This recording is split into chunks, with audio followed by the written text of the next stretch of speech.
Good day guys, ngayon magtitinda tayo ngayon ng buko. Wala kain si tatay.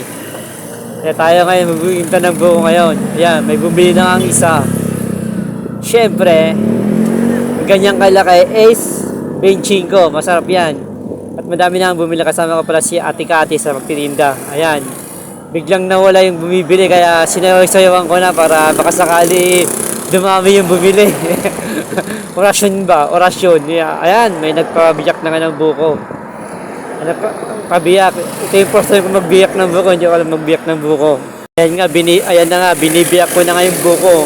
Sana masabaw ito kasi sinabi ng bumibili dapat masabaw. Yan si Kuya Arvin, nandun nga pala, bumili rin pala yan kanina ng buko.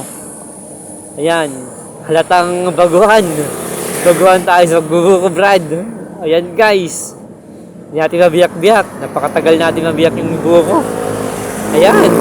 Tay! Ay, bakit wala pa rin? Tagal. Ayan, kinang ko na nga. Sinungkit-sungkit ko na para lobas na yung buko. Tubig ng buko. Wala pa rin. Ayan, ibubuhusan natin guys. Ayan, ibubuhusan natin yung buko. Wala guys, walang laman. Ay, walang laman guys. Oo. Inyok na yan eh. Yan, may sabaw yan. Yan nga, nagbiyak ulit kami ng panibagong buko. Baka sakasakaling yan may sabaw na. Baka sabi ko si Ate Kati, yan siguro may sabaw na. Nalog-alog ko na nga rin yan at saka may umalog-alog na nga sa loob. Baka nga madami ng laman yung buko. Madami ng lamang tubig pala. Tubig ng buko. Sureball na to, sureball. Kasi pag tagaw kanina medyo parang may bug sa loob ng buko. Halatang may tubig na sa loob. At na nga, ibubuhusan ka namin. Ay, successful. May tubig na yung buko. May time pala yung buko is walang laman sa loob pag nabiyak. Ayan. Binayak na nga namin para kayurin yung laman ng buko. Yung buko pala na to is malauhog. So, hindi siya makapal yung pagka niya, manipis lang. Parang jelly lang siya pag kinuhan. Ito yung mga masarap. Pang inom lang to, hindi pwedeng pang salad. Yung mga pang inom-inom lang. Yan, masarap yan. Matamis nga yan, yung matamis. Gusto ko sa mga buko, ito yung mga gusto ko, yung mga lauhog na style. Ayan na nga.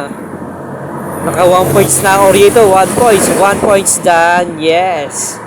Yan, binalot na nga namin. Ngayon, may umorder na namang isa.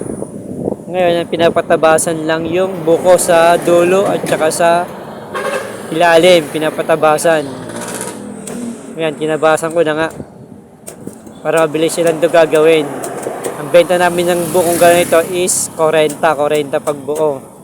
Pero pag yung pinabalatan at pinakayod, ang benta namin dyan is 55. Kasi may kasama ng effort yung napagod, kaya nagiging dagdag 15 pesos. Mahirap kaya magbalat tsaka magkayod ng buko, promise.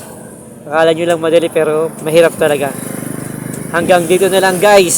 Sana tuwa kayo sa video na to. Hanggang sa susunod na yung video. Thank you.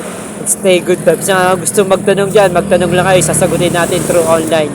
Kahit hindi through video. Thank you. Thanks guys.